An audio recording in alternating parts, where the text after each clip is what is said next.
Film फ्लेमोंट की शुरुआत में एक सर्जन, उसका प्यार और सहायक नथाली और उसकी बहन इंग्रिड क्रिसमस की रात पेरिस में घूम रहे होते हैं। तभी एक गाड़ी उनके पास आकर रुकती है और एक महिला उसमें से निकलकर फ्लेमोंट को डॉक्टर कहकर संबोधित करती है। पता चलता है कि फ्लेमोंट ने 1 साल पहले महिला का चेहरा का ओवन ऑपरेशन किया था, लेकिन वो गलत हो गया था, जिसकी वजह से उसका चेहरा खराब हो गया। अब वो फ्लेमोंट से बदला लेना चाहती है। वो उस पर तेजाब फेंकने की कोशिश करती है, लेकिन गलती से ये तेजाब इंग्रिड पर पड़ जाता है, जिससे उसका चेहरा बुरी तरह जल जाता है। 1 साल बीत चुका है और इंग्रिड उस भयानक घटना को भुला नहीं पा रही है। दूसरी तरफ पेरिस में एक मॉडल बारबरा फोटोशूट की तैयारी कर रही होती है। उसका सहायक हर्बर्ट उसे याद दिलाता है कि वो शूट से पहले सोने की घड़ी पहनना ना भूलें। उसी समय नथाली वहां आती है और कोकीन का झांसा देकर बारबरा को बाहर ले जाती है। वो बारबरा को गाड़ी में बैठा लेती है और उसे ड्रग्स देती है, जिससे वो बेहोश हो जाती है। नथाली बारबरा की सोने की घड़ी चुराकर खुद पहन लेती है। बाद में बारबरा खुद को एक तहखाने में कैद पाती है, जहां उसे एक भयानक सच का पता चलता है। फ्लेमोंट पेशे से कॉस्मेटिक सर्जन युवा महिलाओं का अपहरण करता है और उनकी खून, त्वचा और शरीर के अन्य अंगों का इस्तेमाल अपने मरीजों को सुंदर बनाने के लिए करता है। इस बीच फ्लेमोंट और नथाली अपने नए शिकार के बारे में बात करते हैं। क्रूर डॉक्टर कहता है कि बारबरा का चेहरा उसकी बहन इनग्रिड के लिए बिल्कुल सही है। यह भी पता चलता है कि फ्लेमोंट एक गुप्त क्लिनिक चलाता है, जहां वो महिलाओं को सुंदर बनाने के लिए ओवन ऑपरेशन करता है। क्लिनिक में शेरमन नाम की एक मरीज है, जिसे फ्लेमोंट की गतिविधियों पर शक होता है। हरित लड़कियों की जांच करते समय नथाली उनमें से एक लड़की के साथ लड़ाई में पड़ जाती है। इससे गुस्से में क्लिनिक का रखवाला गॉर्डन उस लड़की का हाथ चेनसॉ से काट देता है। न्यूयॉर्क शहर में घूम जाती है, जहां टेरी अपनी लापता बेटी बारबरा के बारे में खबरों का इंतजार कर रहा होता है। वो बारबरा को ढूंढने के लिए उसके पूर्व प्रेमी, निजी जासूस सैम मॉर्गन की मदद लेने का फैसला करता है। मॉर्गन पेरिस पहुंचकर उसी होटल में चेक इन करता है जहां बारबरा रुकी थी। वो जांच में पेरिस पुलिस के ब्रायन वॉलेंस के साथ मिल जाता है। वो एक शव की पहचान करने के लिए मुर्दाघर जाते हैं, लेकिन मॉर्गन को पता चल जाता है कि ये बारबरा नहीं है, क्योंकि उस शव पर एक तिल नहीं है जो बारबरा के चेहरे पर होता था। फ्लेमोंट और नथाली डॉक्टर ऑरोफ से एक परेशान करने वाली योजना के बारे में सलाह लेते हैं। वो बारबरा का चेहरा काटकर इंग्रिड के चेहरे पर लगाना चाहते हैं। इस जटिल सर्जरी को करने के लिए ऑरोफ उन्हें कुख्यात फ्लेमोंट और नथाली अस्पताल के कमरे में लौटते हैं और बारबरा का बुरी तरह से जख्मी चेहरा देखकर चौंक जाते हैं। उन्हें समझ आता है कि यह गॉर्डन की हरकत का नतीजा है। बारबरा के खराब हो चुके चेहरे की जांच करने के बाद फ्लेमोंट निराश होकर कहता है कि अब उसका चेहरा सर्जरी के लिए लायक नहीं रहा। वो कहते हैं कि उन्हें एक नया चेहरा ढूंढना होगा। सुबह होते ही फ्लेमोंट को शेरमन का फोन आता है, जो इस बात से नाराज है कि नथाली उसकी देखभाल कर रही है। शेरमन फ्लेमोंट को धमकी देती है कि वो पुलिस को बुलाकर अस्पताल में हो रही गतिविधियों को उजागर कर देगी अगर फ्लेमोंट खुद उसके कमरे में नहीं आया। उनकी बातचीत के दौरान शेरमन को पता चल जाता है कि उसने अस्पताल की खिड़की से गॉर्डन को तहखाने से लाशें निकालते हुए देखा था। इस जानकारी के साथ अब शेरमन के पास फ्लेमोंट को धमकाने का दांव है। खुद को फंसा हुआ महसूस करते हुए फ्लेमोंट नथाली को शेरमन को मारने का आदेश देता है। नथाली डॉक्टर के आदेश को मान लेती है और इस बात से स्पष्ट है कि उसके दिमाग में एक शातिराना योजना चल रही है। अगले दृश्य में नथाली एक इंजेक्शन ट्रे लिए शेरमन के कमरे में दाखिल होती है।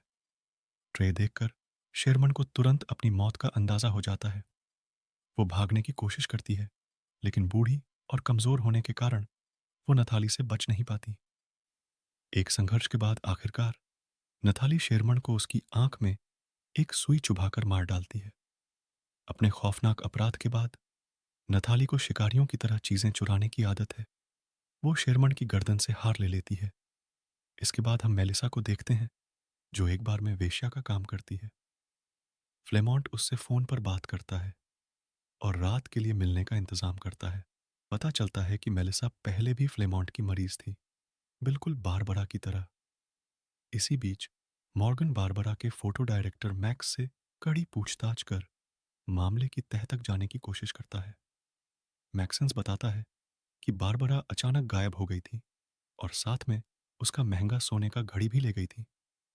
मॉर्गन इस सोने की घड़ी की जानकारी पर ध्यान देता है कि बातचीत मैक्स के बाउंसर रूडो के आने से रुक जाती है, जिससे मॉर्गन को वहां से भागना पड़ता है। अस्पताल वापस आकर फ्लेमॉन्ट अपनी खतरनाक गतिविधियों को जारी रखता है।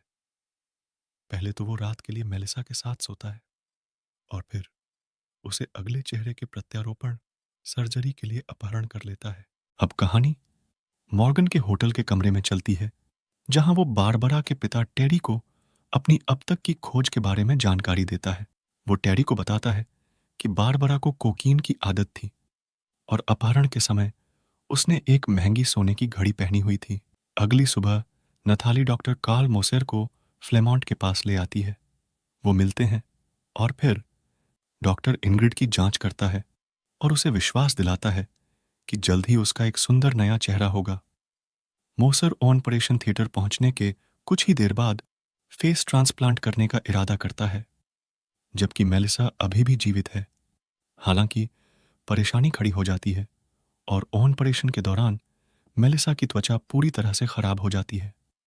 चूंकि एक भयानक हरकत में गॉर्डन मेलिसा के सिर को उसके शरीर से अलग करने के लिए चेनसॉ का इस्तेमाल करता है। फिर वह विक्षिप्त गुर्जर कटे हुए सिर को कूड़ेदान में फेंकने से पहले उसे चूम लेता है। किसी नए शिकार की तलाश में बेताब फ्लामॉन्ट और नथाली एक डिस्को का दौरा करते हैं, जहां वे फ्लोरेंस नाम की एक खूबसूरत अभिनेत्री को देखते हैं जो इंग्रिड के फेशियल ट्रांसप्लांट के लिए बिल्कुल सही लगती है। फ्लैमॉन्ट अभिनेत्री के पास जाता है और अपने आकर्षक व्यक्तित्व से उसे रिझाता है और अंत में फ्लैमॉन्ट उसे अपने अपार्टमेंट में ले आता है। सोने से ठीक पहले उसे एक्ट्रेस के लिए इंजेक्शन तैयार करते हुए देखा जाता है। दृश्य मॉर्गन पर जाता है, जो शहर के शेरिफ के साथ बातचीत कर रहा है। शेरिफ मॉर्गन को शहर से लापता लड़कियों की एक सूची प्रदान करता है, जिनमें मेलिसा का नाम भी शामिल है। सच्चाई का पता लगाने के लिए दृढ़ संकल्पित मॉर्गन मेलिसा की तस्वीर को अपने आगे की जांच के लिए गुप्त रूप से रख लेता है। वापस अस्पताल में नथाली बारबरा से उसके क्रेडिट कार्ड का पिन कोड मांगती है। अगर वह कोड बता देती है तो नथाली उसे जाने देने का वादा करती है। हालांकि मॉडल नथाली के असली इरादों से अनजान है और कोड साझा कर देती है। यह पता चलता है कि असल में नथाली का असली मकसद बारबरा के खाते से पैसे चुराना है। मॉर्गन एक बार में जाता है और मेलिसा के बारे में पूछताछ करता है, लेकिन उसे न तो मेलिसा और न ही बारबरा के बारे में कोई खास जानकारी मिल पाती है। जब वह अपने होटल के कमरे में लौटता है तो टेरी उसे सूचित करता है कि बारबरा के खाते से पैसे निकाले गए थे और लेन देन पेरिस के उपनगर सेंट क्लाउड में हुआ था। मॉर्गन को बारबरा के दस्तावेजों के बीच एक पर्ची मिलती है, जिसमें फ्लैन नाम के एक डॉक्टर का नाम और पता होता है। वह फिर सुराग का पीछा करता है, बारबरा के क्रेडिट कार्ड को सेंट क्लाउड तक ट्रैक करता है, फॉन्ट्स क्लिनिक की ओर ले जाता है। मॉर्गन क्लिनिक पहुंचता है और रिसेप्शनिस्ट से डॉक्टर के बारे में पूछता है। एक नर्स फिर उसे फ्लैन के कार्यालय में ले जाती है। वह डॉक्टर से बारबरा के बारे में पूछता है और फ्लैमंड पुष्टि करता है कि वह बिना किसी सर्जरी के आई थी, लेकिन तब से उसे नहीं देखा गया है। ताली कमरे में प्रवेश करती है और मॉर्गन उसके पास मौजूद सुनहरी घड़ी को देखता है। कुछ गड़बड़ का आभास पाकर मॉर्गन वहां से निकलने का फैसला करता है और अपने होटल के कमरे में वापस चला जाता है। वहां वह सुनहरी घड़ी की तस्वीर को और ध्यान से देखता है और महसूस करता है कि यह वही घड़ी है जो नताली ने पहले पहनी थी। अपने संदेह को स्पष्ट करने के लिए वह क्लिनिक लौटने का फैसला करता है। इसी दौरान नताली और इंग्रिड के बीच एक परेशान करने वाला खुलासा होता है। इंग्रिड नताली के प्रति अपनी ईर्ष्या और फ्लॉन के साथ उसके अंतरंग संबंध को स्वीकार करती है। उनकी बातचीत के दौरान एक बेहद परेशान करने वाला सच सामने आता है। यह भी पता चलता है कि फ्लॉन के साथ त्रिगुट के दौरान इंग्रिड और नताली का एक साथ यौन संबंध था। अपने लुक से परेशान इंग्रिड कहती है कि वह फिर से एक आदमी के साथ रहना चाहती है। नताली फिर उसके लिए एक पुरुष वेश्या का इंतजाम करती है। वे फैसला करती हैं कि इंग्रिड अपना भयानक चेहरा छिपाने के लिए एक मास्क पहन सकती है और अपनी इच्छाओं को पूरा कर सकती है। हालांकि जब वह आदमी इंग्रिड का मास्क उतारता है और उसके दिखने का मजाक उड़ाता है, तो नताली बीच में आ जाती है और बेरहमी से उसे मार डालती है। इसी बीच क्लिनिक में एक नर्स को संदिग्ध गतिविधियों के बारे में सुनकर शक होता है और वह तहखाने में चली जाती है। वहां उसे एक भयानक खोज का सामना करना पड़ता है। सभी अपहृत लड़कियों को वहां बंदी बनाकर रखा गया है। इससे पहले कि वह अलार्म बजा सके, उसे गॉर्डन पकड़ लेता है और दुखद रूप से उसकी जान ले लेता है। बाद में मोसर, फ्लैमंड और नताली अपनी भयानक योजना को अंजाम देते हैं। वे अपहृत अभिनेत्री फ्लोरेंस का चेहरा हटा देते हैं और उसे इंग्रिड को सौंप देते हैं। उसी समय मॉर्गन वापस क्लिनिक जाता है।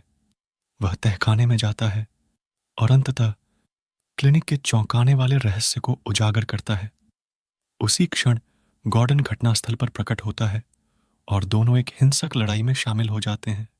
शुक्र है मॉर्गन ऊपरी हाथ प्राप्त कर लेता है और वह गॉर्डन को पास के हुक पर लटकाने में सफल हो जाता है। गॉर्डन के बेकार हो जाने के बाद मॉर्गन बंदी लड़कियों, जिनमें बारबरा भी शामिल है, को खोजने के लिए मौके का फायदा मॉर्गन लड़कियों को खोजने की कोशिश करता है। लेकिन तभी नताली को गॉर्डन की लाश मिल जाती है। वह जल्दी से बारबरा को देखने के लिए जाती है और उसे मॉर्गन के साथ गले मिलते हुए पाती है। वह चुपचाप मॉर्गन और बारबरा को कोठरी के अंदर बंद कर देती है।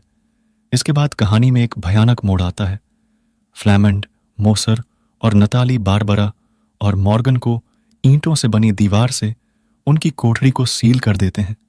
हवा कम होने लगती है और बारबरा और मॉर्गन खुद को फंसा हुआ और सांस लेने के लिए संघर्षरत पाते हैं।